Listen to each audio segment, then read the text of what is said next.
Vamos a iniciar la unidad temática número 5, que se refiere a las reacciones antiacadémicas. En este sentido vamos a iniciar ahora el Art Nouveau en Europa y todo lo que tiene que ver con esta unidad, con el desarrollo de esta unidad, pueden sintetizarse en los siguientes títulos: los posicionamientos teóricos de Boehringer y la teoría del Eiffelung y de la abstracción, el Art Nouveau y sus vertientes europeas, Art Nouveau en Bélgica y en Francia, modernismo catalán, secesión vienesa, Jugendstil, Escuela de Glasgow, Floreal italiano, obras y autores paradigmáticos. Vamos a empezar, como siempre, por el contexto. En principio, uno de los antecedentes más importantes que tenemos aquí son las consecuencias de la revolución industrial, entendiendo por la segunda revolución industrial como la más importante y la más influyente en esta época, o sea, hacia 1850. Esto genera problemas sociales, económicos, éticos y estéticos. En cuanto a los problemas sociales, como habíamos visto también durante el eclecticismo, y de hecho se inicia en esa época, esto va a llevar a la aparición de las teorías socioeconómicas de Marx y de Engels, a la aparición de lo que se llamó los socialistas utópicos, en otro orden de cosas en relación al higienismo, es decir, a la importancia que se le empieza a dar a la salud y a la renovación urbana en general y al saneamiento urbano de las ciudades antes medievales, aparece el Plan Haussmann en París. En cuanto a las teorías estéticas, que eran otras de las renovaciones que son propias de la época, estas renovaciones van a tener una fuerte implicancia o impronta ética. Es decir, hay una serie de cuestiones que se debaten a partir de la revolución industrial y sobre todo de las consecuencias, en muchos casos beneficiosas, pero también perniciosas de la revolución industrial, entendiendo por perniciosas, por ejemplo, el reemplazo de la mano de obra o el trabajo excesivo en algunos casos de la mano de obra para pilotear las máquinas, en la que trabajo en el que estaban siempre implicados no solamente los hombres, sino también las mujeres y los niños, con horarios que no tenían descanso. Entonces, todas estas cuestiones hacen que se debatan en el terreno de las teorías en general, industriales, de producción, sociales, pero también con implicancias estéticas, el rol de la máquina, el rol del artesanado, es decir, qué va a corresponder a la máquina y hasta dónde puede incursionar esta nueva aparición de la máquina, en qué va a quedar el artesanado, es decir, a qué le compete al artesanado, si va a ser dejado de lado absolutamente, si se va a ocupar de determinadas actividades. Otras cuestiones mucho más relacionadas con lo estético, van a haber una serie de autores que se van a ocupar de ellas, como por ejemplo Ruskin, Morris, el propio Viollet-le-Duc, que lo hemos visto nosotros también en el final de lo que denominamos eclecticismo y las preocupaciones estéticas del eclecticismo, en la aparición también durante el romanticismo, durante fines del romanticismo, de un grupo importante de intelectuales denominados los intelectuales del Art and Craft, es decir, de las artes y los oficios, que ya habían sentado las bases de estas discusiones. Bueno, en este sentido entonces, en cuanto a lo estético, se sigue discutiendo sobre la relación que va a existir entre la forma y la materia, entre la forma y la estructura, e incluso cuál va a ser la relación del nuevo arte y de la nueva arquitectura con el pasado. Es decir, hay que entender que ya desde, digamos, finales del eclecticismo, hay una serie de preocupaciones que no se conforman con los resultados estéticos, digamos, del eclecticismo, y se dan cuenta de que hay una serie de problemas nuevos referidos a los nuevos materiales, a las nuevas tecnologías, que con el eclecticismo no se han dado respuesta. Es decir, que el eclecticismo finalmente vuelve a tomar soluciones historicistas. Y en este sentido es que se plantea la necesidad de un arte nuevo. Como antecedentes tenemos, en cuanto al eclecticismo, que es lo inmediatamente anterior, y en cuanto a la sociedad, la aparición de una burguesía cada vez más fuerte, justamente a partir de las consecuencias de la revolución industrial, es decir, hay una serie de capitalistas que son los dueños de los emprendimientos industriales que evidentemente se hacen cada vez más fuertes y que no tienen representación estética, entendiendo que la representación, por ejemplo, de las élites hasta ese momento eran, sin lugar a duda, el eclecticismo. Inglaterra es quizás el país más castigado por las consecuencias de la revolución industrial, muchas de las cuales ya hemos mencionado antes, y sobre todo las consecuencias perniciosas, como decíamos hoy, de la revolución industrial.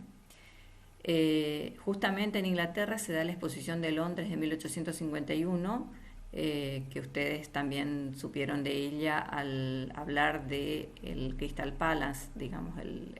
la innovación producida por Paxton, este gran edificio de hierro y cristal, ¿no es cierto?, que aparece en lo que denominamos nosotros arquitectura del hierro. Y en esa exposición,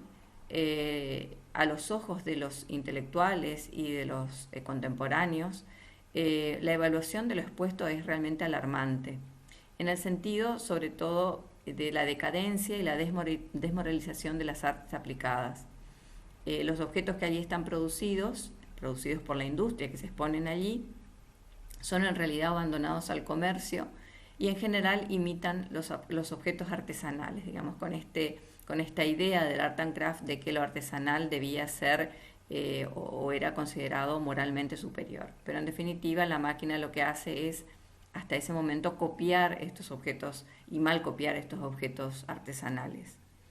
Esta imitación entonces lleva a plantearse las consecuencias de esta cuestión como problemas muy serios en relación a la forma materia o a la forma y los modos de producción. Es decir, cuando hay una mímesis de un objeto artesanal hecho por la industria, evidentemente hay un falseamiento y por lo tanto la materia no está tratada con el modo o con la forma que debiera en función de la naturaleza del material. Y lo mismo sucede con el modo de producción. Como mencionábamos hoy y también como antecedentes de este arte nuevo, pero por supuesto situados años anteriores, como decíamos, en las posiciones, por ejemplo, del Art and Craft, y en particular de Ruskin, que desde la teoría nos propone algunas realmente novedades a nivel teórico. Por ejemplo, que no debe existir falsedad entre forma y materia, que esto lo mencionábamos hoy, que cada materia debe trabajarse conforme a su naturaleza, la naturaleza propia del material. En este sentido vuelve su mirada a la arquitectura gótica, entendiendo que en la arquitectura gótica no hay falseamiento y que la piedra se expresa como tal, donde la piedra es a la vez un elemento resistente y un elemento decorativo. Valora también por esto el trabajo artesanal y la imperfección del artesanado. Reivindica la honestidad de la arquitectura, justamente en el sentido de la sinceridad de los materiales, que es uno de los temas importantes para Ruskin. Va contra los adornos falsos hechos a máquina como si fuesen a mano. Es decir, hay elementos que acá un poco los ilustramos. El hierro puede ser trabajado a forja o puede ser trabajado a fundición, pero hay adornos que aparecen justamente como producto del material y del trabajo con una determinada técnica, y de allí su forma. Mientras que hay otras formas que surgen falsamente, es decir, falseando el modo en que estos elementos se producen. Todas estas cuestiones están vertidas en sus tratados como Las 7 lámparas de la arquitectura y Las piedras de Venecia, que son los libros más importantes de Ruskin. Siempre como antecedentes, ¿no es cierto?, porque ustedes se podrán dar cuenta que nos estamos remitiendo a mediados del 19, por lo menos, con todas estas cuestiones pero que son muy importantes a la hora de evaluar la respuesta que da el Art Nouveau. También tenemos, por ejemplo, la posición de Morris, que, como todo empresario, ustedes saben que Morris trabaja con Raskin, pero así como Raskin es un teórico, Morris está más cercano a la práctica y de hecho tiene una compañía que se dedica a comercializar ciertos elementos surgidos de la industria. Para él no existe distinción entre arte y utilidad, porque ambas nociones deben estar unidas, a su entender, en el hombre que trabaja. La máquina no debe ser rechazada siempre que la domine el espíritu humano, por lo tanto, por eso es que él produce elementos a máquinas o en forma seriada, digamos, pero que tienen un referente, digamos, artesanal. Y de hecho construye una casa, la construye en realidad Philip Webb, también del grupo del Art and Craft, en la que se plasman esos propios ideales artísticos, que es la Red House, donde incluso expone una serie de utensilios y demás que son nacidos de estos principios. Funda un taller de artes decorativas que produce tapices, tejidos, papeles, pintados, muebles y vidrios, todos los cuales son justamente expuestos en la Red House. Otros de los referentes, y también desde los antecedentes, como habíamos dicho hoy, es por ejemplo la postura de Viollet-le-Duc en la recuperación estructuralista del gótico. Viollet-le-Duc entiende que el gótico, como lo decían también en general todos los partícipes del Art and Craft, es un estilo sincero, en el sentido de que lo estructural es al mismo tiempo es la piedra, es decir, es el material con el que se construye el propio edificio, y la propia estructura se convierte en decoración, es decir, está todo a la vista y hay coincidencia absoluta entre materia y forma. Viollet-le-Duc tiene un libro, uno de los más importantes, que se llama Diccionario Razonado de la Arquitectura Francesa, surgido hacia 1854, donde se vuelve la arquitectura gótica, justamente por ser también una arquitectura nacional, digamos, francesa. Valora su lógica estructural, ya que puede adaptarse a los nuevos tiempos, entiende de que es una arquitectura flexible en cierto sentido. Traduce la arquitectura gótica a esquemas en general, sobre todo estructurales, y acepta la incorporación de los medios modernos a esas estructuras.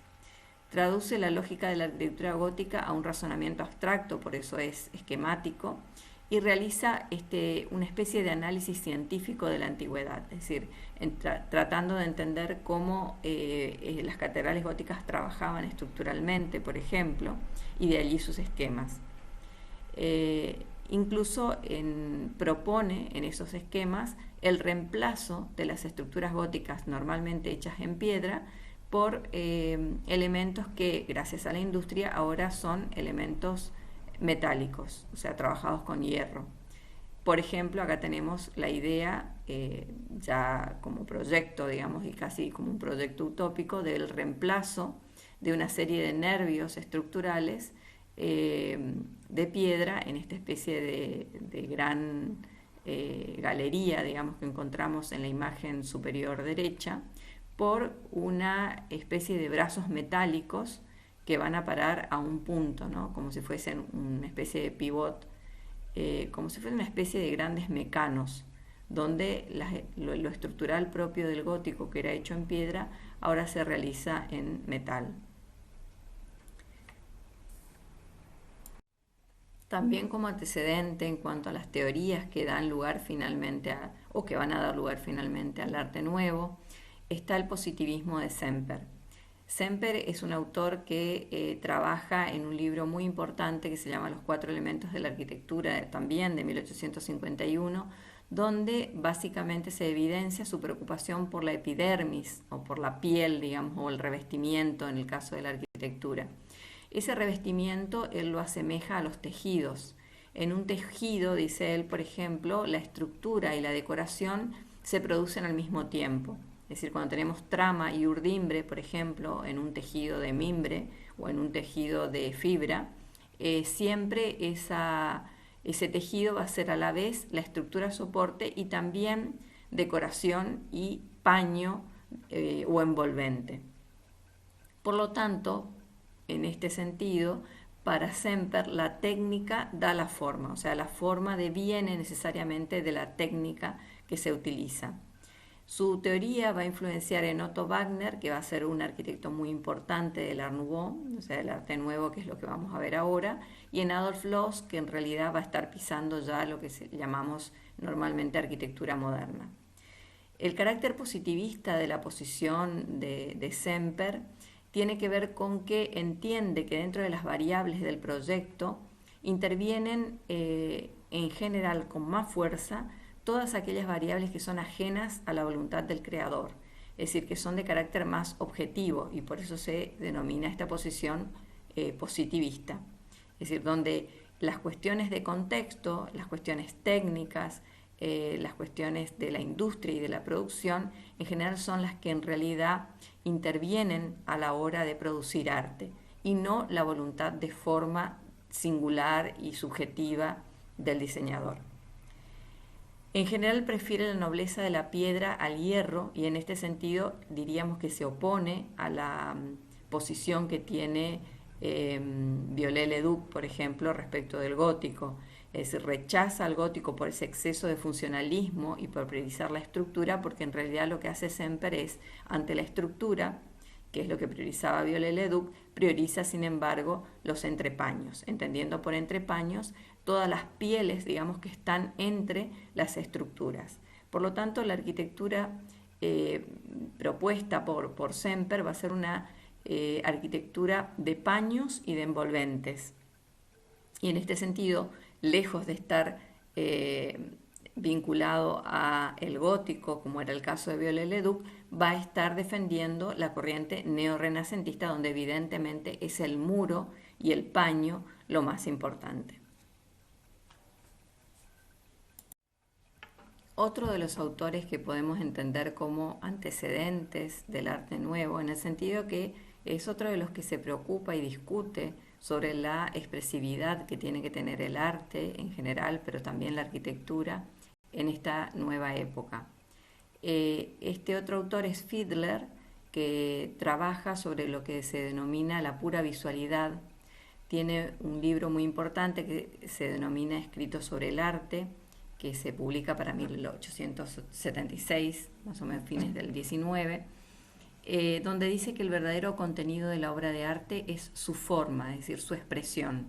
que no importa, digamos, lo que el contenido que está por detrás de la forma, es decir, todo lo que tenga que ver con la realidad social, con la pintura de la época, con un determinado paisaje, eso pasa a un segundo plano. Para él lo importante es la propia expresión del arte, porque dice que por la visualidad, es decir, por solo ver una obra de arte y observarla, puedo conocer sobre esa obra de arte. Es decir, que la obra de arte contribuye al conocimiento y no es solamente placer estético. Por lo tanto, intenta la cientificidad del arte, es decir, convertir al arte en una ciencia interpretativa, pero a partir de la propia forma. La obra se expresa, según él, se expresa a sí misma, pero no a ciertos valores sociales, o por lo menos no los valores sociales que eran lo propio de la interpretación del arte hasta ese momento. Ver una determinada semblanza de una época, de un contexto, era lo que preocupaba en general al arte hasta ese momento. En este caso, lo que dice Fiedler es que lo importante, o su contenido importante, no es, en este caso, lo que está contando un determinado cuadro, sino en realidad la forma que se expresa en ese cuadro. En el lenguaje expresivo nace una forma espiritual que antes no existía, es decir, la forma tiene en sí misma trasunta un espíritu que antes no era evidente o no se entendía como importante a la hora de interpretar el arte. Y en este sentido diferencia la estética, que es la teoría del gusto, y la teoría del arte, donde primero está el intelecto y luego el sentimiento. Es decir, no es algo que me guste porque sí, sino que hay una teoría científica del arte. Por ejemplo, en estos dos cuadros que vemos aquí, solamente por ilustrar un poco de qué nos está hablando Fiedler, tenemos una imagen renacentista en la parte superior, donde vemos que la propia forma, más allá del contenido de que sea la Virgen o de que sean los santos, que sea la Virgen con el niño, la propia forma nos está hablando de cierta estabilidad, de cierta rigurosidad, de cierta geometría y de cierta pasividad, digamos, que trasunta un determinado espíritu en su propia forma, en su propia manera de pintarse. Mientras que en la pintura de abajo, que es una obra barroca, Judith y Holofernes, en realidad en la muerte de Holofernes en manos de Judith, que lo asesina, más allá de ese contenido que estamos contando ahora, que tiene que ver con la semblanza de cuál es el registro de la escena que se quiere contar, lo importante para Fiedler va a ser la forma. Es decir, aquí vemos que las formas son mucho más dinámicas, hay más tensión, el propio colorido agudiza esta tensión en el cuadro. Entonces, para Fiedler estas cuestiones van a empezar a ser importantes y nos pueden llegar a, según Fiedler, a acercar al conocimiento. Siguiendo con estos autores importantes, tenemos a Wölfflin, que trabaja también sobre la teoría de la pura visualidad que habíamos visto hoy, y con otra teoría que en realidad no es él el artífice, sino que son otros autores que han en realidad descubierto esta teoría, pero él lo va a desarrollar también, que es la teoría de la empatía o de la infilum. Su libro va a ser el más importante, Conceptos Fundamentales sobre la Historia del Arte, de 1915, que en realidad tiene una amplia repercusión incluso en los años posteriores, diría yo, hasta épocas muy cercanas a la nuestra. Tiene esta idea también científica del arte, es decir, de aproximarse a los principios científicos del arte, intentando construir una gramática de la visión, es decir, una manera de mirar, ¿no? Las obras de arte. Y en este sentido define categorías de estudio para una obra de arte. Para él, la historia del arte es un ciclo que se repite a lo largo de todo el tiempo, siempre igual, y que va del Renacimiento al Barroco, no denominando Renacimiento y Barroco como estrictamente los estilos propios del siglo XV y del siglo XVII, sino en realidad llamando Renacimiento y Barroco en el sentido teórico a dos tendencias formales. En este sentido es que ese ciclo que va del Renacimiento al Barroco, según Wölfflin, va a normar, digamos, a las formas entre dos polos, de lo lineal, que sería lo propio del Renacimiento, a lo pictórico, que sería lo propio del Barroco, de la superficie a la profundidad, siempre igual, ¿no es cierto?, siempre del Renacimiento al Barroco, de lo cerrado a lo abierto, de lo múltiple a la unidad, de la claridad absoluta a la claridad relativa. Es decir, que de algún modo contribuye un poco más, de manera más definida al hablar de esta gramática y de estos dos polos tan bien definidos, contribuye a la teoría de la pura visualidad que ya había empezado a desarrollar Fiedler. También, como decíamos, va a tener influencia en él la teoría de la infilum o de la empatía simbólica, que en realidad ya estaba desarrollado por Lipps y por Vischer, y que también va a ser influido otro artista importante con esta teoría, que es Van de Velde, que es uno de los artífices más importantes del Art Nouveau. Tiene la voluntad de introducir el factor humano, es decir, la identificación o la empatía del hombre con la obra, es decir, que haya una relación entre el hombre y la obra. Esto es de lo que trata justamente el Aifilum.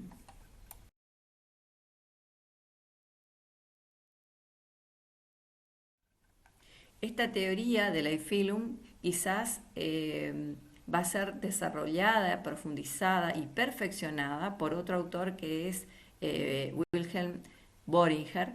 y que en realidad va a hablar de la infilum o empatía simbólica y de su opuesto, es decir, la abstracción. También lo podemos traducir como naturaleza y abstracción. Y su libro justamente se va a llamar Abstracción y Naturaleza, de 1908. Allí se opone a la empatía o infilum la abstracción. Existe, según Bohringer, en el hombre una doble disposición propia de su conciencia que busca una sintonía inmediata con las cosas, que sería la más natural, digamos, la más orgánica, o justamente la de la Aifilum, y luego otra tendencia que tendría que ver con la abstracción de las cosas y de las formas. Estas tendencias están representadas, según el autor, por el arte clásico y el arte primitivo, pero en rigor son posiciones adoptadas por todas las épocas simultáneamente con predominio de una u otra, y tratan solo con la empatía, y deja todo un universo fuera de nuestro estudio. Es decir, él hasta el momento se trabajaba solamente con el tema de la Aifilum y la empatía, pero según Boehringer, si nosotros nos referimos solo a la empatía, estamos viendo solamente esta simpatía entre el hombre y la forma, digamos, entre las formas orgánicas, y dejamos de lado toda una serie de tendencias que tienen que ver con las formas abstractas o geométricas. Es decir, que por eso él incluye en su estudio a la noción de abstracción. La noción de abstracción para Boehringer va a estar representado básicamente por el arte primitivo, pero también por el arte nórdico y finalmente por el arte oriental. Es muy interesante cómo Boehringer da una explicación cultural, digamos, a estas dos tendencias. Estos autores que estuvimos viendo, que en realidad son bastante tempranos, es decir, están trabajando sobre fines del XIX y sobre los primeros años del siglo XX, son autores que van a alimentar justamente este ideal de renovación del arte y también de la arquitectura. Y en general es un deseo común que surge en toda Europa. Y estos postulados, además de distintos acontecimientos propios de cada uno de los países que configuran el mapa europeo de la época, van a dar justamente lugar a la renovación de la ornamentación y de las formas de las artes decorativas. Normalmente justamente estas formas son las que están afectadas por la polémica entre la máquina y su relación con el arte y la arquitectura, que es lo que preocupaba a la gente y a los intelectuales del momento. Por lo tanto, ustedes vieron que los intelectuales son de diferentes origen, es decir, no pertenecen a un solo país, son alemanes, austríacos, ingleses, franceses. Entonces, esto quiere decir que es un sentir en general bastante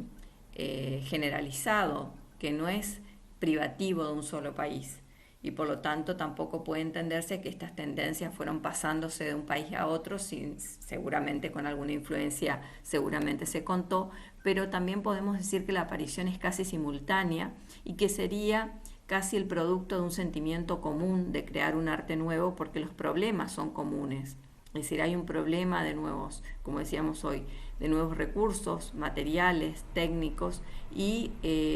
una insuficiencia en las capacidades expresivas del arte. Por lo tanto, este problema común es, digamos, difundido en toda Europa. Por lo tanto, esa voluntad de renovar expresivamente al arte y a la arquitectura es lo que va a expresar esta idea del arte nuevo, que en diferentes países va a adoptar distintos nombres, pero que siempre se va a aludir a la renovación. Por ejemplo, a la juventud, a la ruptura, a la libertad, a lo nuevo, a lo moderno.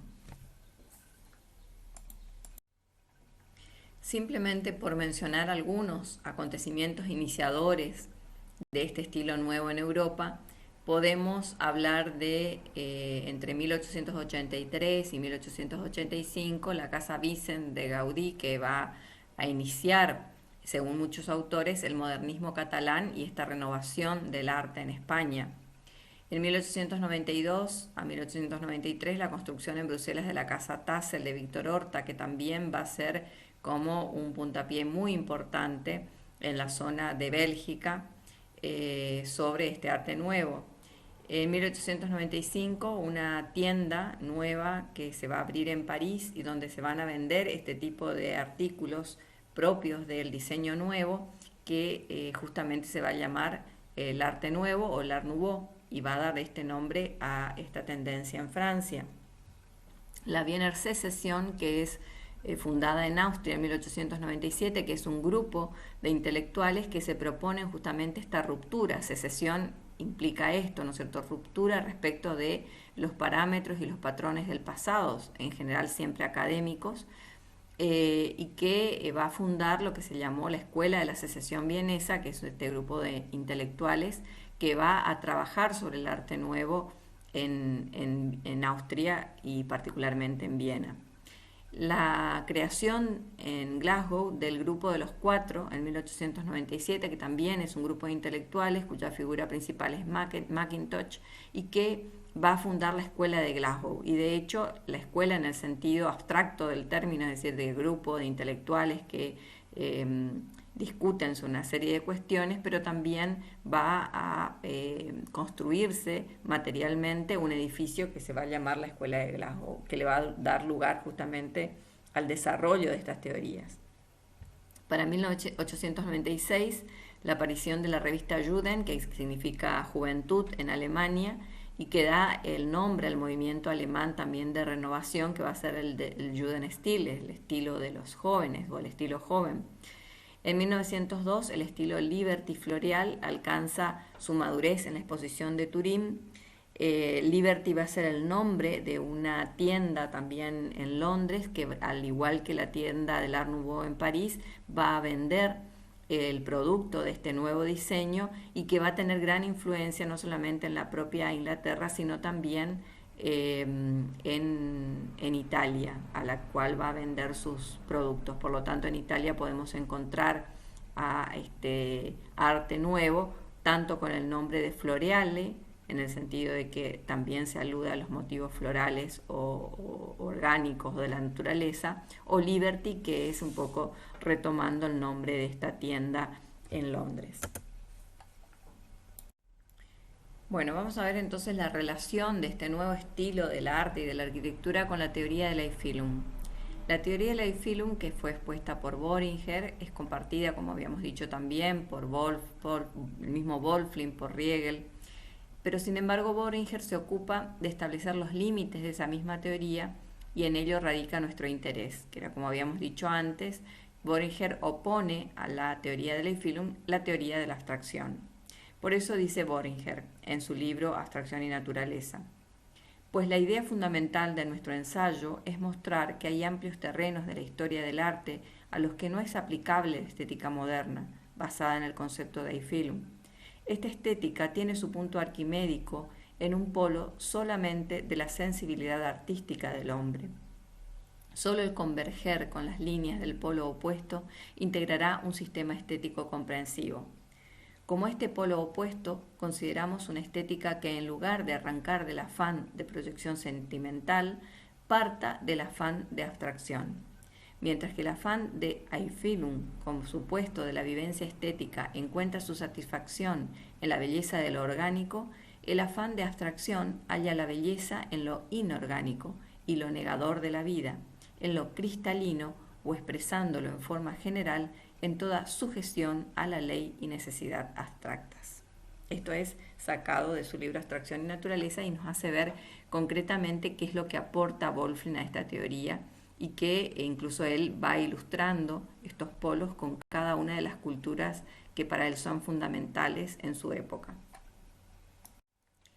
En este sentido, entonces, se relaciona la empatía o la proyección sentimental con lo que se denomina inmanencia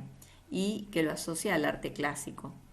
Este autogoce objetivado, que es propio del afán de proyección sentimental, es propio de la época clásica, de las culturas meridionales y de la contemporánea del autor. Es decir, para Boehringer todo lo que tenga que ver con esta proyección sentimental o esta empatía hacia lo orgánico tiene que ver con las culturas más meridionales o las culturas clásicas como la griega y la romana, donde en cuanto a formas, por ejemplo, podemos encontrar formas voluptuosas, redondeadas, en general arquitectura y escultura de bulto, donde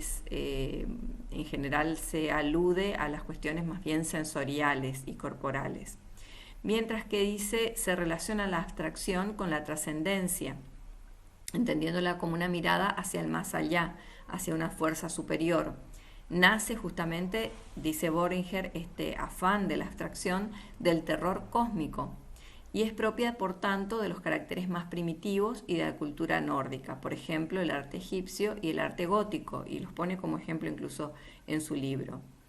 Es decir, todos aquellos momentos de la historia del arte, del hombre,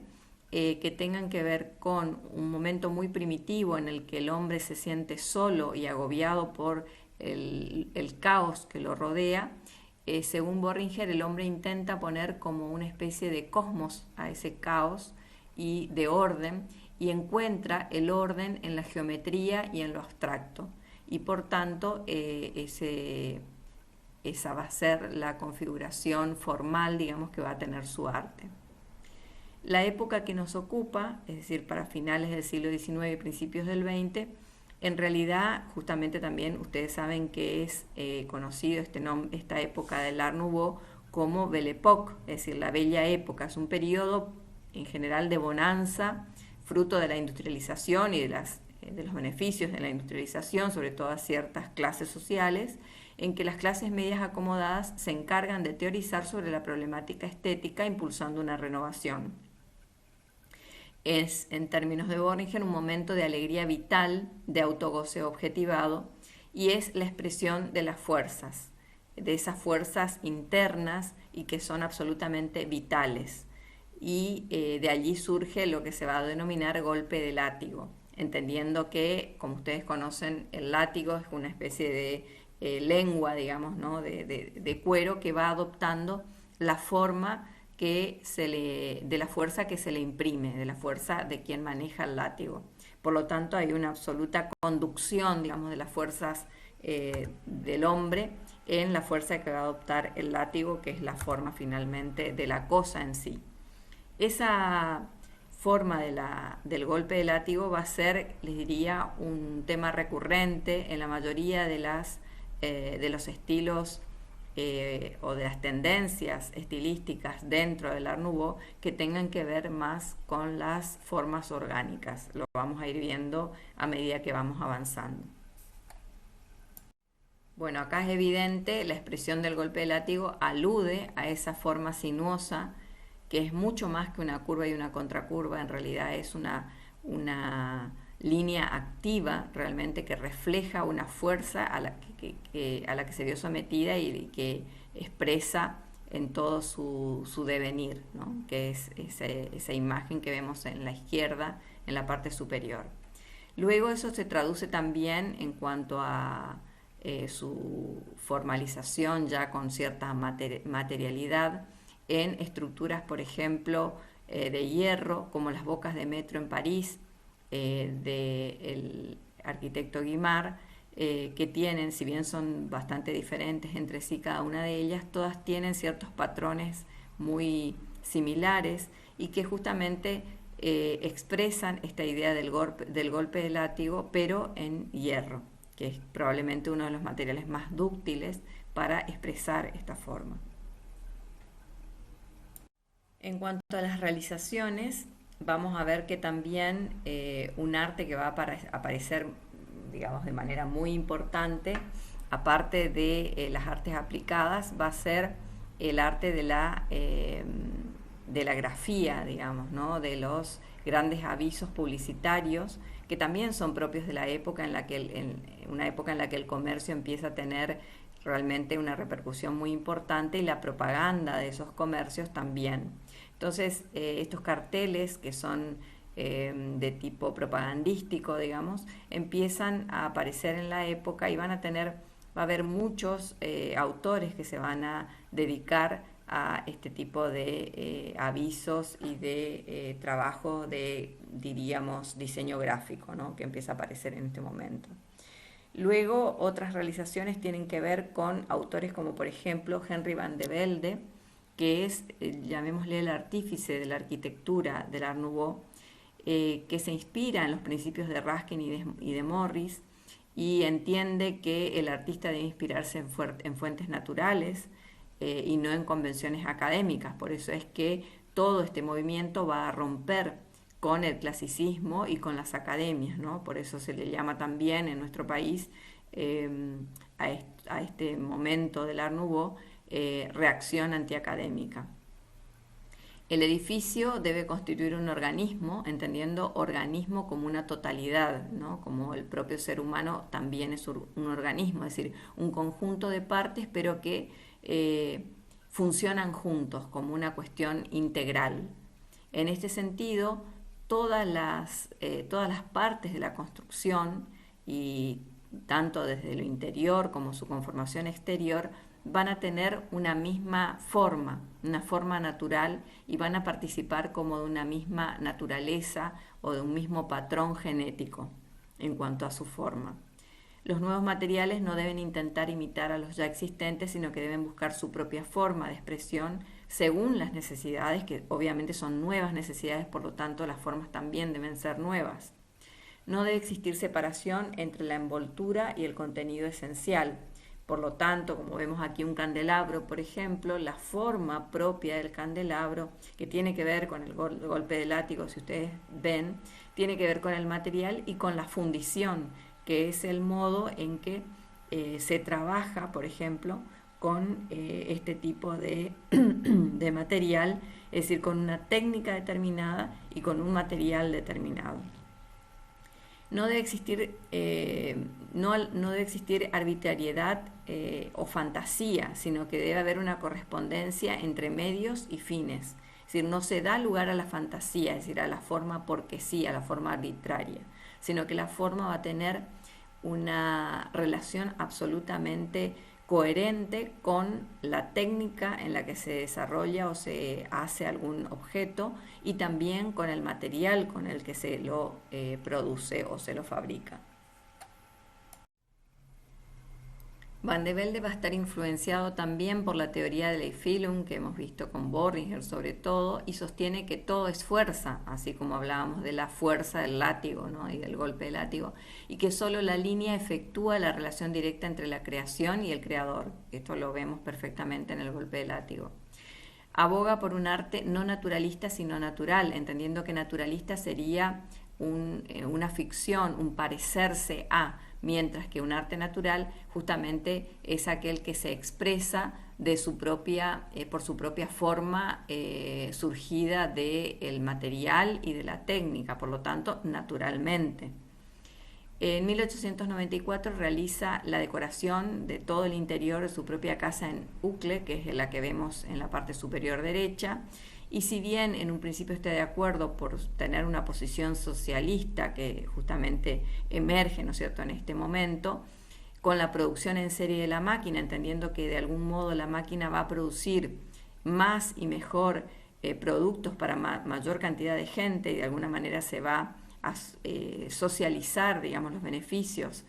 para un mayor grupo de gente, luego se enfrenta a la máquina, porque también la máquina produce la estandarización, y la estandarización deviene en general poca singularidad, tratar a todos los seres humanos igual, y ese sería la otra cara, digamos, esa sería la otra cara de la máquina a la cual se enfrenta Van de Velde, y que es propia también de la Alemania de preguerra, ¿no? O sea, de una Alemania que está interesada en producir cada vez más y estandarizar cada vez más para hacer cada vez mayor cantidad de productos y poder, por supuesto, tener mayor ganancia. Por lo tanto, en este sentido se opone a esta última tendencia y entiende de que allí se rompen los nuevos postulados y su idea de socializar para todos los beneficios del diseño. En este sentido también es importante destacar que llega a dirigir el Weimar Institute, que va a convertirse luego de la guerra en la Bauhaus de Gropius, es decir, va a ser el antecedente de la Bauhaus. Ustedes saben que la Bauhaus finalmente va a tener este posicionamiento social, digamos, de utilizar la máquina para producir buen diseño para la mayor cantidad de gente. Ese va a ser su leitmotiv en un principio. Bueno, aquí está un poco lo que habíamos dicho. En pintura, en gráfica y en artes aplicadas es donde sobresale el Art Nouveau. Acá tenemos a Gustav Klimt, que es un autor, un pintor, digamos, que trabaja con materiales, es decir, con dorados, con collage y también con ciertas figuras que tienen que ver con cuestiones orgánicas, pero donde lo geométrico también adquiere y lo planar adquiere un rol importante en la configuración de la forma. De aquello que era arte pasamos ya a la estricta estandarización, digamos, de ciertas figuras, combinando cuestiones orgánicas y curvas propias del Art Nouveau con ciertos colores que también son propios del Art Nouveau, como pueden ser el caramelo, los ocres, los naranjas, en los carteles que van a promocionar ciertos productos que son propios de la era de la máquina y propios de esta sociedad que ya empieza a ser el inicio de la sociedad de consumo, ¿no es cierto?, de esta época de bonanza económica. Y acá, por ejemplo, tenemos a la derecha un cartel que lo que está promocionando son chocolates, un chocolate muy conocido, el chocolate Amatller de Barcelona. A la izquierda tenemos otro afiche hecho por un autor que se llama Mucha, que es un autor y dibujante muy importante de todo lo que es el diseño publicitario en esta época. Bien, acá seguimos con las artes aplicadas. Vemos acá de nuevo, en este caso, a veces son, como vimos hoy, afiches, pero también Mucha hace dibujos sobre tapices o sobre papeles para luego empapelar las casas. Entonces es bastante común el tema de los papeles pintados para empapelar. Las lámparas empiezan a adquirir estas formas del golpe de látigo y donde expresan el material con el que se han hecho y también su forma expresa también la técnica con la que se ha trabajado, ¿no? Aparecen las lámparas Tiffany, que son propias de Norteamérica y que van a trabajar también con unos principios que se han usado históricamente en el devenir de lo que fue la escuela de el Art and Craft y también de sus orígenes, es decir, el propio gótico, porque estas lámparas van a tener la singularidad de tener sus tulipas armadas con una estructura de hierro o de plomo y uniendo trocitos de vidrios de color, como si fueran vitrales, ¿no? Y eso da, por supuesto, una iluminación muy particular. Esto también es propio de la época. Bueno, y estrictamente hablando ahora de arquitectura y siguiendo a Boehringer, la historiografía ordena y clasifica dos familias morfológicamente bien diferenciadas en arquitectura. Renato de Fusco, que es el autor que ustedes tienen para leer, también diferencia perfectamente y es quizás uno de los artífices dentro de la historiografía que ha organizado de manera casi como un catálogo, digamos, a la arquitectura del Art Nouveau en estas dos familias. La orgánica, que van a tener que ver con los países meridionales, un poco apuntando a lo que decía Boehringer, que todo lo que tenga que ver con la infilum y con lo orgánico tiene que ver con el Mediterráneo y las zonas del sur de Europa, donde, según Boehringer, lo benigno del clima hace que el hombre se sienta más empático con las formas redondeadas de bulto, con las formas sinuosas y más voluptuosas, y dentro de esta corriente orgánica entonces vamos a tener al modernismo catalán, que va a ser propio de España, al Art Nouveau, que va a ser propio de Francia, y al Liberty of Floreale, que va a ser propio de Italia. Y dentro de la abstracta va a ser, tal como lo dice también Boehringer, se van a ocupar de ella los países de Centro Europa, es decir, más hacia el norte, que son en realidad herederos de las fuerzas propias de los nórdicos, de los que nos habla Boehringer cuando dice esto del terror cósmico de ciertos hombres primitivos frente a las ocurrencias de la vida que los rodea, lo que hace que ellos se aboquen a las formas más geométricas y más abstractas y estables. Y dentro entonces de esa corriente abstracta de los países de Centro Europa vamos a tener a la secesión vienesa, es decir, a Austria, a la escuela de Glasgow en Escocia y en Reino Unido, y el Jugendstil en Alemania.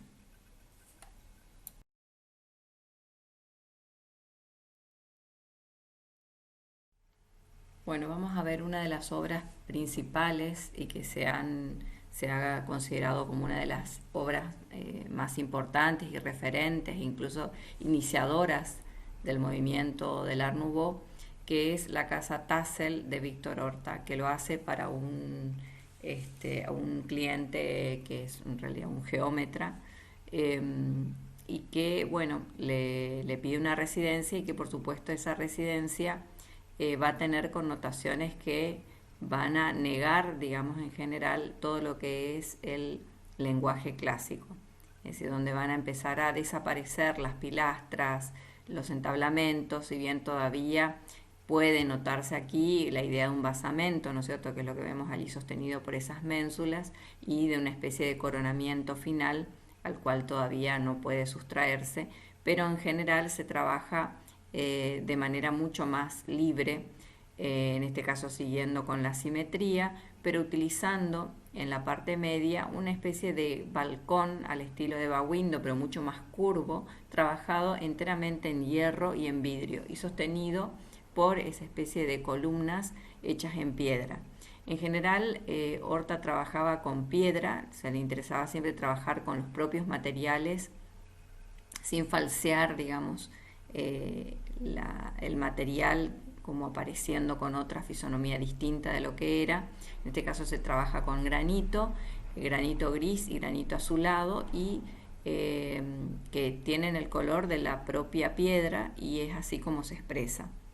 Por otra parte, el hierro también se expresa como tal, que es lo que ustedes ven en algunas barandas, en la zona del coronamiento y en la zona de esta galería cubierta, digamos, al estilo Bawindo que vemos en el centro.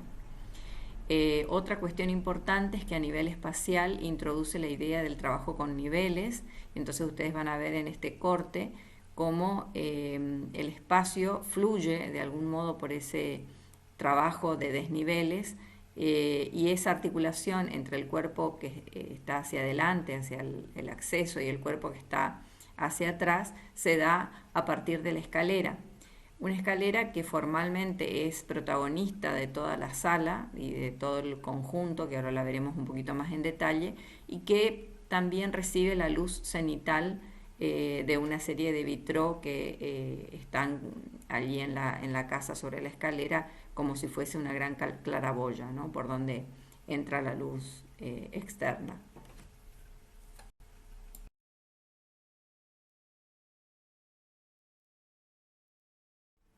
Bueno, como les había dicho, uno de los lugares más importantes es el lugar de la escalera. La escalera, ustedes pueden ver en planta, tiene una forma de peldaños curvos, que es la que está hacia la izquierda, con la particularidad de que esa especie de golpe de látigo que aparece como el motivo preponderante está tanto en los propios peldaños, en el dibujo del piso, lo pueden ver también en el vestíbulo que vemos hacia el centro de la imagen, eh, incluso en los pisos superiores que podemos ver aquí en la imagen de la derecha, en la parte superior, y también en las paredes, es decir, en los empapelados y el esgrafiado de las paredes, como vemos en el propio vestíbulo. Por otra parte, también invade, digamos, este motivo, la propia baranda de la escalera, que tiene un pasamanos de madera, pero tiene toda su estructura hecha en hierro.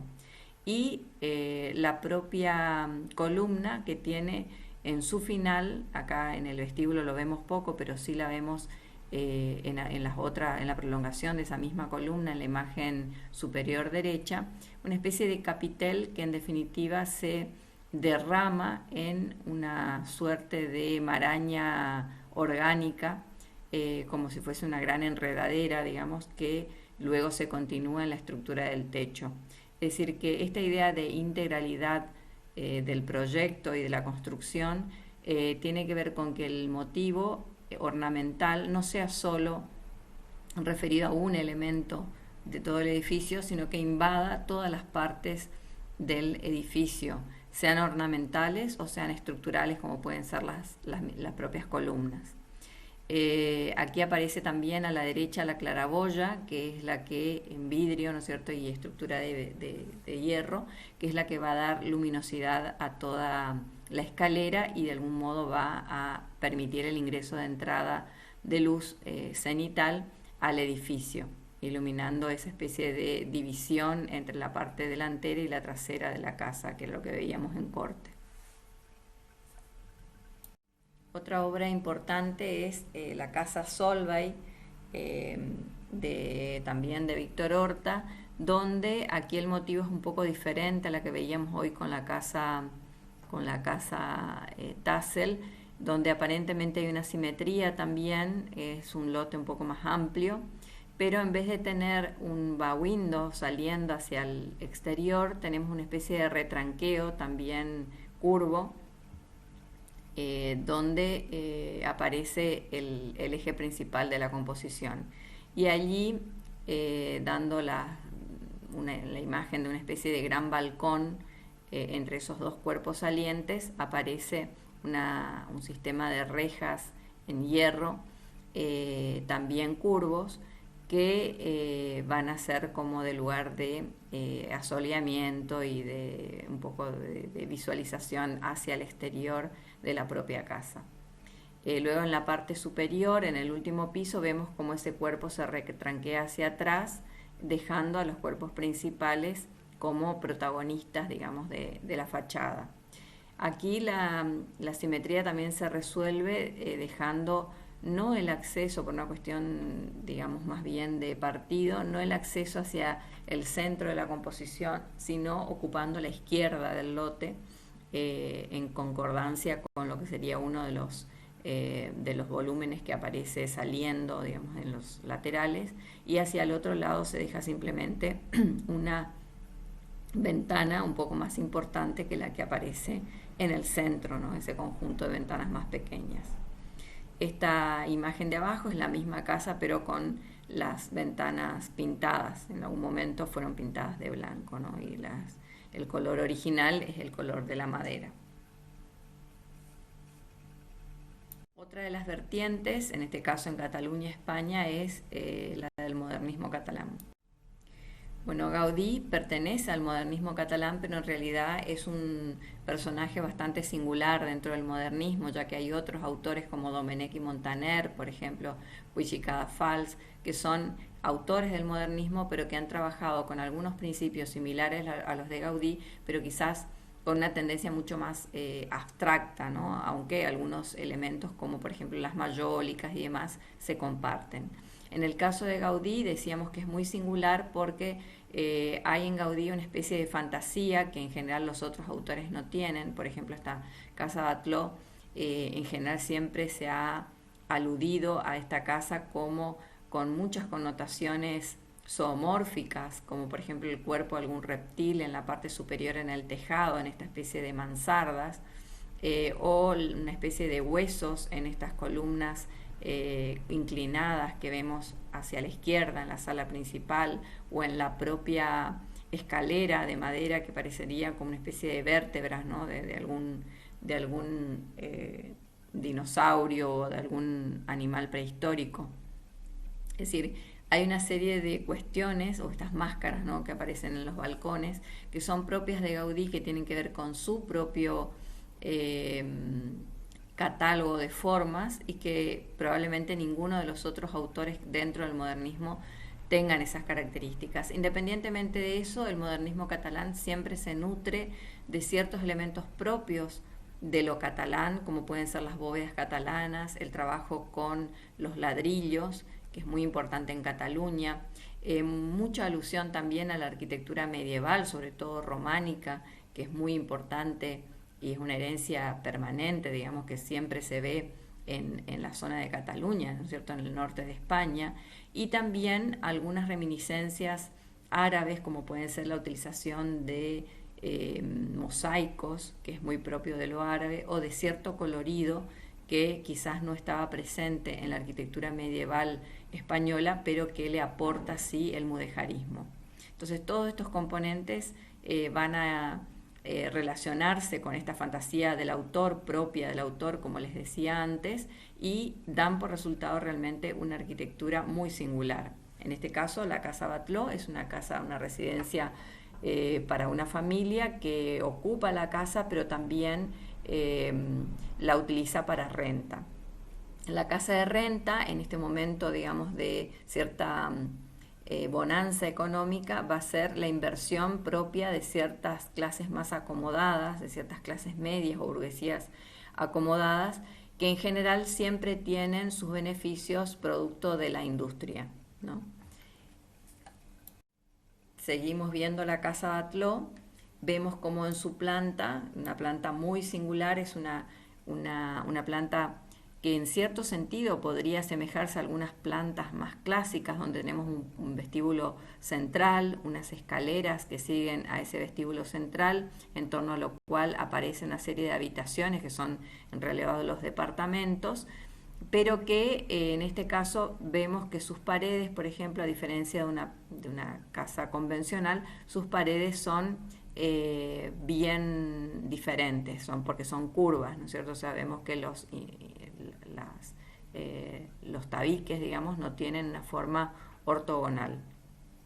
Sí vemos esa ortogonalidad por ahí en el patio, que también lo vemos aquí en el patio, esa especie de lucernario o espacio de, de iluminación y ventilación que tiene ese patio interno, y en la parte de servicios, ¿no?, que está al final de todo el conjunto. Eso lo podemos ver en esa foto de la derecha. Allí se ve también las mayólicas, como decíamos hoy. Unas mayólicas están muy trabajadas, con cierto ritmo, no son siempre iguales, que hacen ver también el valor de la artesanía, del elemento único, que era muy propio también del Art Nouveau y en este caso del modernismo catalán. Otra obra muy singular de Gaudí es la Casa Milà, o también denominada La Pedrera, en el sentido que se la entiende también como una especie de cantera o de borde de piedra erosionada por el mar, que esa es un poco la alusión que siempre se hace. Digamos, si uno ve la fachada, parecería una especie de gran colina de piedra que está horadada, ¿no es cierto?, por algún tipo de agente exógeno, como puede ser el agua, el mar, el viento, y naturalmente aparecen esos huecos que van a dar lugar a las ventanas y a los balcones que aparecen en la planta. Luego, en su techo tenemos que la mansarda, así como sucedía en la Casa Batlló, la mansarda va a ser reemplazada por ese techo inclinado, alabeado, con curvas, que se va a mostrar con ciertas entradas de luz cenital, como vemos aquí en la imagen superior derecha, y que dan, allí también podemos ver cómo ese techo da a uno de los patios internos, ¿no?, de estos dos patios internos que vemos aquí. Hacia el interior podemos ver la imagen de la derecha en la parte superior. Vemos que son espacios que trabajan con cargas en los muros y en ciertas columnas que les sirven de apoyo también en ciertos lugares donde aparecen ciertos vanos importantes, pero esos muros son siempre curvos, lo mismo que sucedía en la Casa Batlló, nunca hay un muro absolutamente recto. Luego en el propio trabajo de las carpinterías vemos como todo el trabajo de la madera es siempre con superficies alabeadas y curvas, con inserciones de vitró o de vidrios coloreados en esas puertas mamparas, o incluso en la decoración en la parte de la luneta, digamos, de cada una de las ventanas, hasta incluso entre las ventanas internas del edificio. La imagen hacia la izquierda es una imagen desde abajo, viendo cada uno de esos patios internos que son como amorfos, como si fuesen amebas, ¿no?, donde vemos que la estructura está dada por el muro, pero también en ciertas ocasiones, donde las ventanas son importantes, por unas columnas de piedra. Y en la parte superior, debajo de esa suerte de mansardas que veíamos hoy del exterior, haciendo las veces de estructura, se encuentra este sistema de bóvedas que se llaman bóvedas catalanas, que hacen la forma de la catenaria, ¿no? Que es la típica forma que ha utilizado siempre la construcción catalana, incluso anterior a Gaudí, durante todo el medioevo, y que Gaudí rescata como parte de un acervo cultural propio, nativo, autóctono, y que lo utiliza en su obra. Esto es, entonces, uno puede visitar esto, está por debajo de las cubiertas o mansardas de la Pedrera. Y aquí a la derecha es una maqueta que utilizó Gaudí, como en general hacía en sus proyectos, trabajando con maquetas a escala, donde probaba, digamos, la forma que adquirían esta especie de hilos, traccionada por pequeños saquitos de arena que hacían las veces de las cargas, de manera que de forma invertida, por eso a veces se ponía un espejo en la parte de arriba de esta suerte de maqueta, porque entonces le permitía ver de forma invertida cómo quedaría la estructura, por ejemplo, de algún edificio que él estuviese proyectando. En este caso, esta maqueta alude estrictamente al sistema de descargas que tiene y que va a formalizar la iglesia de la Sagrada Familia, que va a ser su obra cumbre y la que va a llevarle toda su vida prácticamente. Gaudí va a trabajar para una especie de mecenas, que es un rico, en realidad, pujante, comerciante, representante de la alta burguesía catalana, que va a ser Güell, y que es un empresario y un industrial de los tejidos, ¿no? Del tema de las hilanderías y de los tejidos en general, la producción de tejido. Güell le va a dar muchos encargos a Gaudí, la mayoría de los trabajos de Gaudí van a ser encargos de Güell, y en este caso el Parque Güell en sus orígenes iba a ser nada más que para usufructo del propio empresario, pero bueno, después finalmente termina convirtiéndose en un espacio que va a ser usado públicamente por todo el mundo, ¿no? Y donde también podemos ver esta alusión un poco a la arquitectura medieval, religiosa. Las cruces, por ejemplo, son muy importantes y aparecen en todos lados en la obra de Gaudí, y la decoración con este sistema de mayólica partida o de botellas partidas que luego se convierten en recubrimiento de ciertas partes de los edificios, en este caso la parte de arriba de la sala hipóstila del Parque Güell, y que se llama trancadís, ¿no es cierto?, que es una especie de vidrios rotos o de cerámicas rotas que luego van a formar diferentes formas con distintos colores cuando son superpuestas a las estructuras, digamos, arquitectónicas. Esta es la Sagrada Familia, es un proyecto que, si bien Gaudí lo tiene pensado, como habíamos visto acá, en función de este sistema de descargas estructurales, y es eso lo que pretende materializar, tiene sus fundamentos, sus bases, digamos, son de una iglesia neogótica, y de algún modo también el neogótico está presente por herencia y por afición y por su excesivo catolicismo, digamos, en el imaginario de Gaudí. Entonces, de algún modo también remeda, en cierto sentido, esas torres que vemos allí, remeda un poco la configuración de las viejas iglesias góticas o neogóticas, ¿no? Si bien, por supuesto, en este caso son una especie de grandes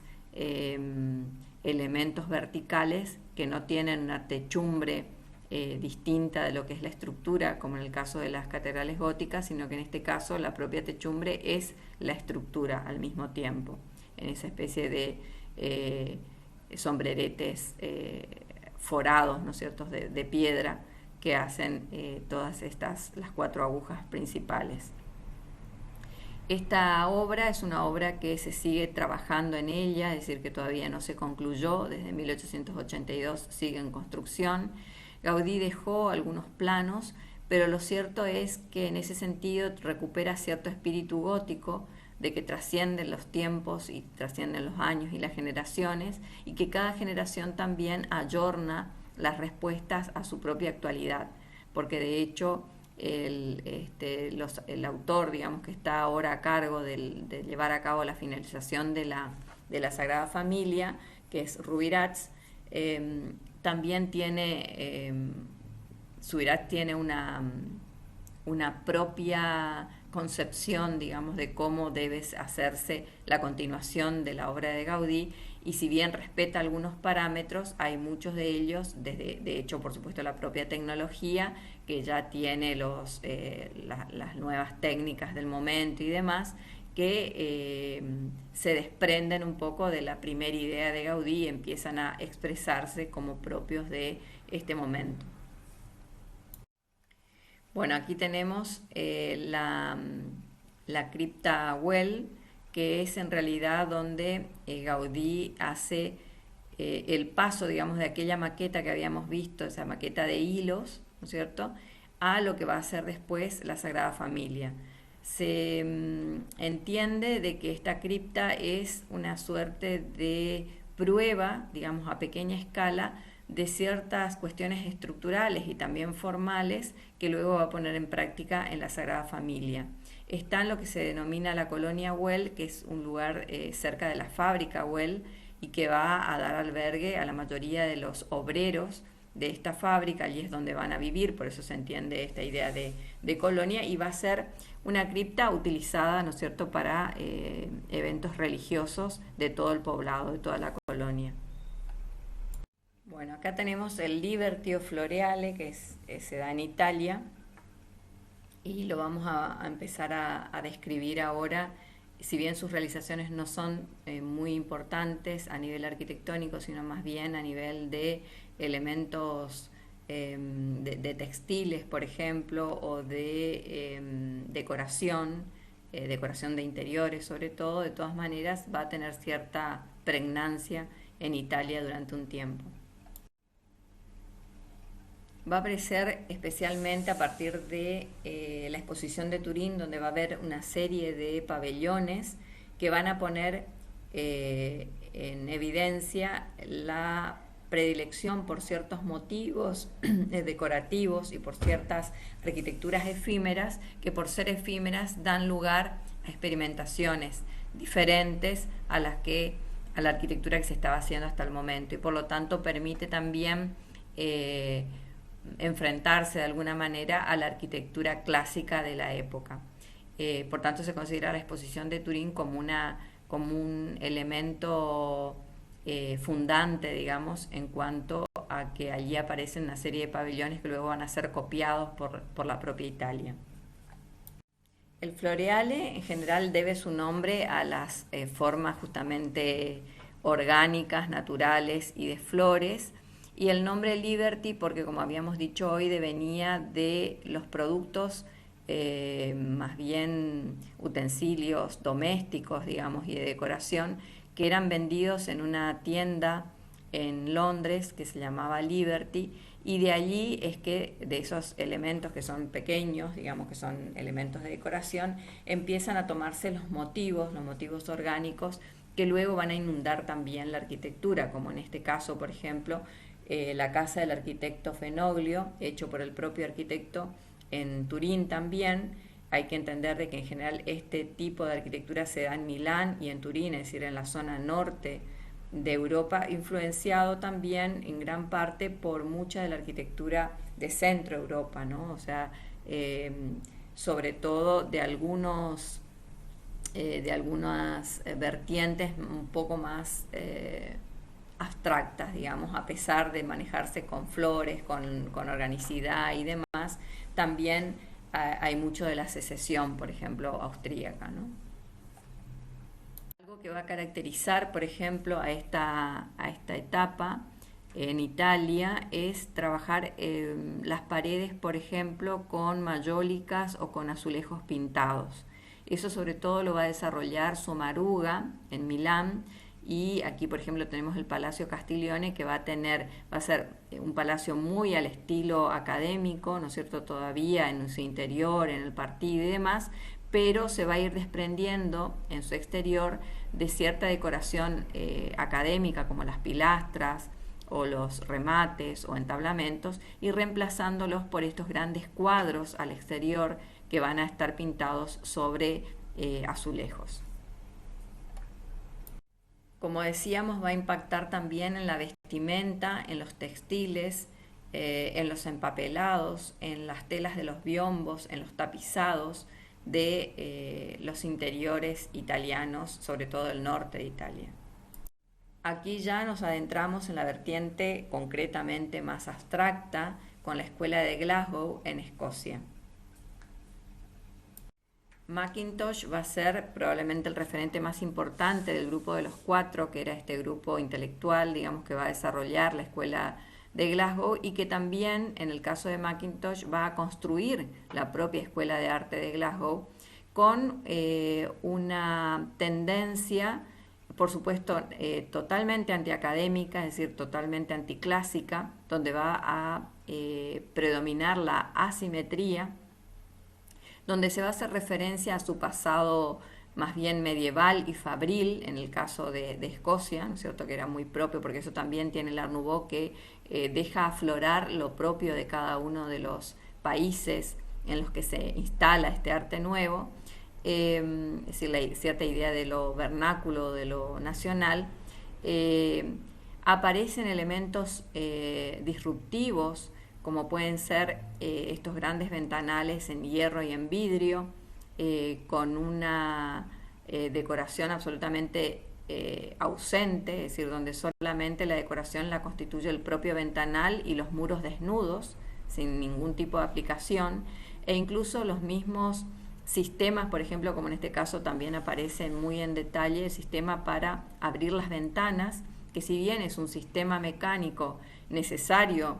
y surgidos de la industria, ¿no es cierto?, para abrir cada uno de estos ventanales o un sector de los ventanales, se convierten de algún modo en unos elementos decorativos.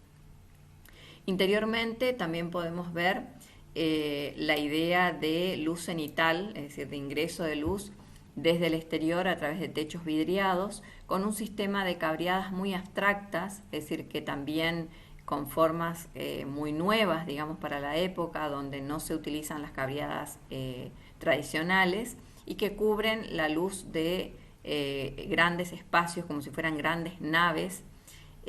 donde no podemos dejar de ver la idea de que sobrevuela tanto desde el exterior como del interior la idea de fábrica, ¿no?, de la fábrica de arte en cierto sentido. Aquí algunos de los detalles que decíamos, donde vemos que la propia piedra y los propios elementos de sugestión de las ventanas y de apertura de las ventanas constituyen la decoración.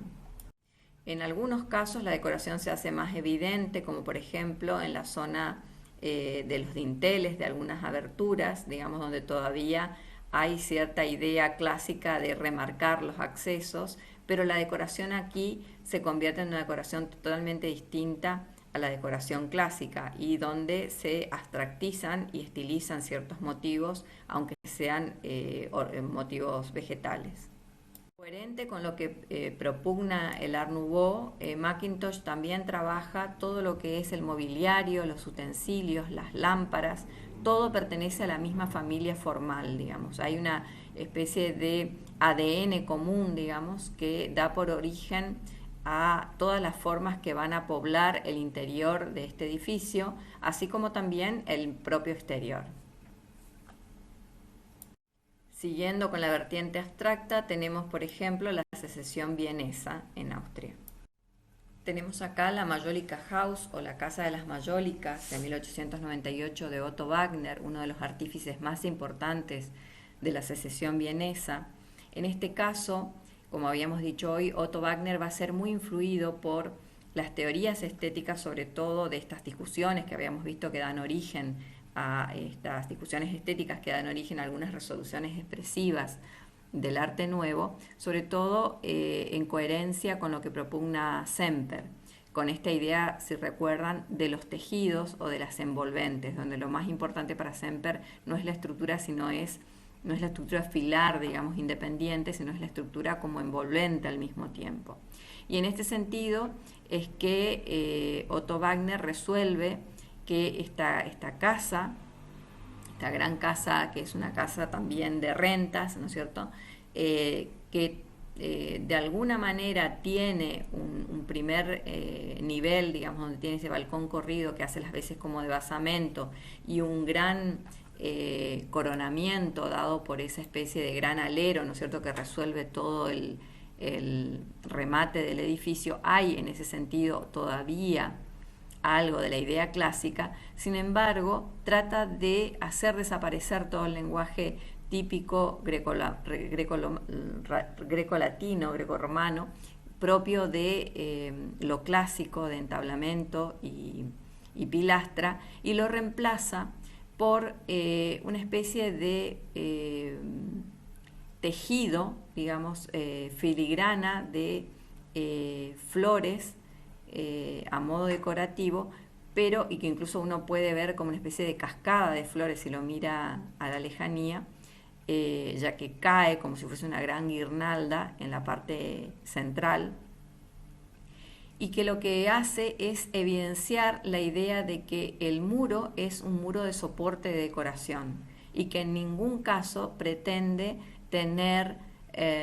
o plantear la idea falsa, por otra parte, de que la estructura es una estructura trilítica la que está por delante. Es decir, si esto fuese un edificio clásico, probablemente tendría un sistema de pilastras y de entablamentos, que sería falso, sería una membratura aplicada. Justamente por estar en contra de esta idea clásica de la membratura, es que Wagner propugna la idea de que se enfatice la noción del muro como envolvente, ¿no?, como tejido. Y es por eso que le otorga esta capacidad de ser soporte de este esgrafiado decorativo tan evidente, digamos, y que inunda toda la fachada. Bueno, Wagner acá va a trabajar también en la mayoría de las estaciones del ferrocarril metropolitano de Viena. Acá vemos dos de las estaciones. En general trabaja de modo distinto en cada una de ellas, si bien algunos principios son similares, como por ejemplo la geometrización de la volumetría,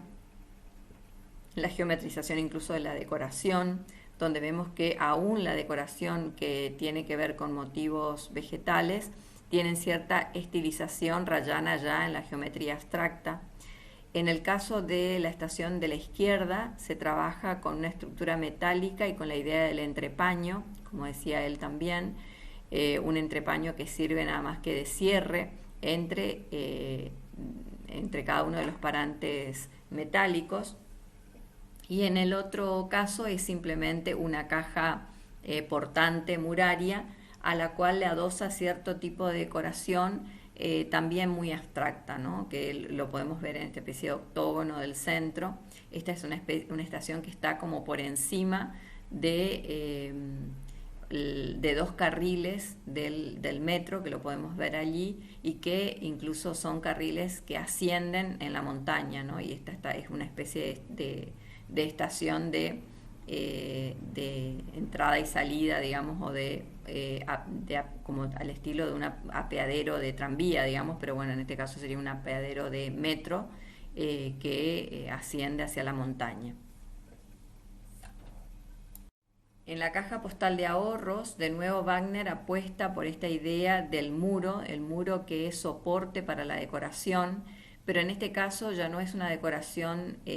al estilo filigrana o como si fuese una guirnalda de flores, sino que el motivo tiene que ver con lo técnico. Todos esos puntos que uno ve allí son una suerte de remaches que, si bien hay algunos que son reales, se enfatizan en su tamaño, de manera que el remache de una especie de aplacado que vendría a ser el revestimiento de toda la fachada se evidencie mucho más de lo que debería, digamos, porque se hacen se engrosan, digamos, sus tamaños de modo que visualmente tengan cierta pregnancia a la vista. No se separa, digamos, de la idea de un entablamento superior como a modo de remate, más bien, con esas esculturas y demás, si bien la idea de colocar, por ejemplo, el nombre de justamente de caja postal de ahorros, en la parte superior, ya en el propio edificio, es una cosa nueva, digamos, esta idea de poner los nombres de a qué se va a dedicar o la función que va a tener el edificio en el propio edificio es una idea muy del arte nuevo, ¿no? Y que un poco quizás relacionado a esto que surge también con el arte nuevo, que es el diseño gráfico y la idea de la propaganda. El remate, como les decía, tampoco es un remate clásico, aparecen unas estatuas, unas esculturas que son muy estilizadas, muy geometrizadas, que en nada nos recuerdan a las esculturas clásicas, y sí tiene la idea de un basamento con un almohadillado mucho más grueso, y en ese sentido todavía es deudor de cierta arquitectura clásica. Aquí un poco más en detalle para que vean todo el sistema de remache que decíamos hoy del aplacado. Luego abajo el sistema de ménsulas de hierro sosteniendo unas marquesinas de vidrio, ¿no? Propios también de la época para dar lugar al acceso. Y en el interior de la caja de ahorro postal empiezan a aparecer una serie de elementos que son a la vez decoración, pero también son elementos utilitarios, pero que le dan una impronta de cierta modernidad. Es decir, en todos los casos, sobre todo Wagner, intenta poner de manifiesto las novedades técnicas y que esas novedades técnicas se expresen como tal. Por ejemplo, estos respiradores que ustedes ven aquí en la parte inferior derecha, que son respiradores, pero también se convierten casi en elementos decorativos, ¿no? O sea, están diseñados, es profeso. El piso con ladrillos de vidrio, por ejemplo, que también es un material nuevo y que expresamente se lo pone casi en exposición en esta grilla, digamos, en esta suerte de grilla que le da cierto ritmo al piso de la caja postal, o las barandas, ¿no es cierto?, que son barandas también de hierro y vidrio, que siempre respetan esta geometrización de las formas, o en la gran nave protegida, digamos, por este techo hecho de hierro y de vidrio, ¿no? O sea, también aquí la alusión a una tecnología que permite este gran espacio vidriado con cierta interacción, digamos, de la luz externa. Olbrich va a ser otro de los autores o arquitectos importantes de la Secesión. En este caso, el propio edificio de la Secesión, es decir, el lugar donde ellos se reunían, donde el grupo de la Secesión se reunía, debatía y hasta hacía exposiciones de sus propios diseños. Fíjense cómo es un edificio que en cierto sentido todavía tiene elementos como cornisas, por supuesto es simétrico, en su geometría es bastante clásica. Sin embargo, aparecen elementos decorativos, florales o vegetales, que empiezan a quitarle, digamos, preponderancia o protagonismo a lo que serían los elementos decorativos clásicos como las pilastras, los entablamentos y demás. Incluso el propio centro o cúpula, digamos, donde en realidad la cúpula se reemplaza por esta especie de gran esfera decorada por una especie de hojarasca dorada, que alude también, por un lado, la esfera a lo geométrico y por otro lado, esa especie de de gran cantidad de hojas a lo orgánico, ¿no? Como una conjunción de ambas cosas, que por otra parte es lo que vemos también en la propia decoración del edificio. Cuando hay esculturas, en general esas esculturas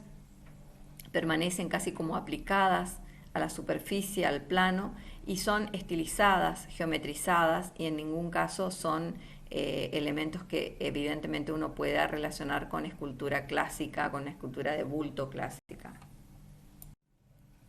Fíjense en la propia decoración aquí de los búhos, aludiendo a la sabiduría. Son búhos, pero al mismo tiempo parecen como si fuesen volutas, digamos, o sea, se asemeja mucho o no se puede discernir hasta dónde es un elemento natural, digamos, y hasta dónde es un elemento geométrico más de la fachada. Y otro tanto sucede con estos mascarones que aparecen allí también en cierta parte de la decoración. Fíjense la idea de las letras también incrustadas o puestas sobre la superficie de los muros del edificio como algo muy recurrente en este tipo de arquitectura. Hoffmann, otro autor también muy relevante de la Secesión, aquí en el Palacio Stocklet, si ustedes miran un poco la planta, se van a dar cuenta que esa planta no tiene nada de académica o de clásica, es una planta totalmente asimétrica que incluso avisora ya algunas experiencias del movimiento moderno que van a venir posteriormente. O sea, uno no puede dejar de hacer algún tipo de relación con alguna planta wrightiana, por ejemplo, que de hecho tiene también ciertas influencias de la Secesión y del Art Deco, ¿no? En el Palacio Stocklet también mucha importancia al material con el que se va a realizar el edificio. En este caso, una suerte de aplacados de mármol que ustedes pueden ver allí por el paso del tiempo como las placas se dejan ver, ¿no es cierto? Cada una de las partes. Ese aplacado está sostenido en sus ángulos por unas juntas metálicas que unen cada uno de los paños.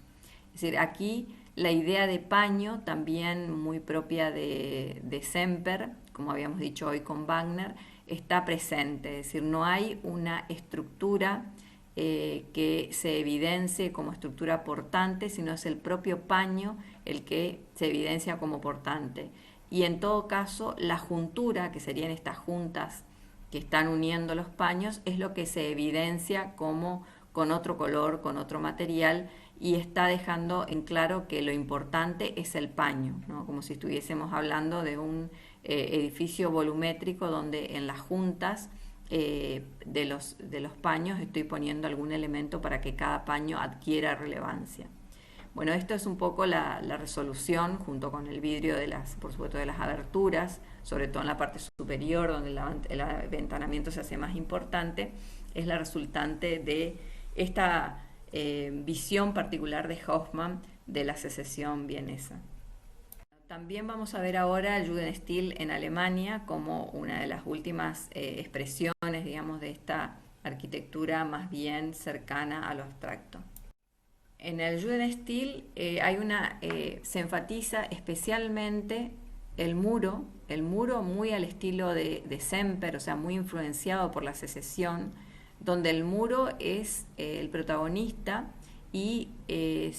se evidencia su carácter portante cuando se hace cualquier tipo de decoración que nada tiene que ver con ninguna estructura aparente. Como vemos acá, cualquiera de los casos que estamos mirando, sobre todo la imagen superior derecha, digamos, donde vemos una figura más bien onírica o que no tiene ningún tipo de relación figurativa, pero sobre todo no tiene ningún tipo de relación con una posible estructura que se le estuviese poniendo por delante. Y después algunos otros edificios donde el recurso sigue siendo el muro. Fíjense ustedes que en muchos casos todavía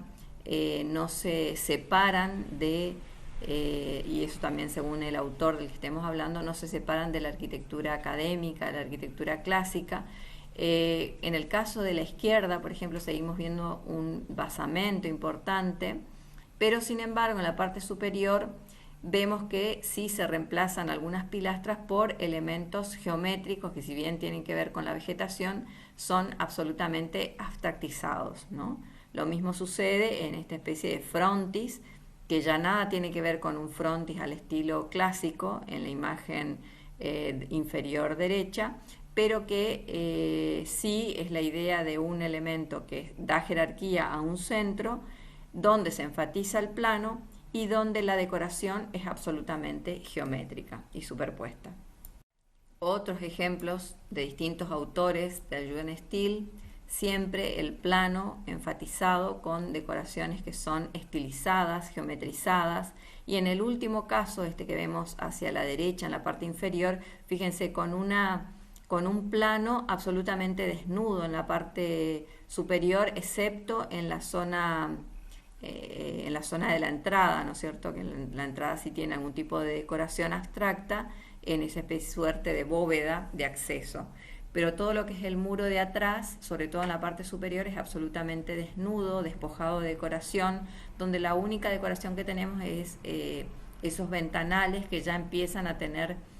cierta idea de horizontalidad y de ventanal más corrido, digamos, dentro y con cierta expresión dentro de la fachada.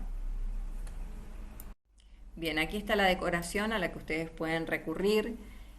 Nosotros en general siempre nos manejamos con algunos autores como de Fusco, por ejemplo, que nos parece importante para ver esta cuestión, sobre todo de las diferencias en las vertientes, que de Fusco lo trata bastante bien.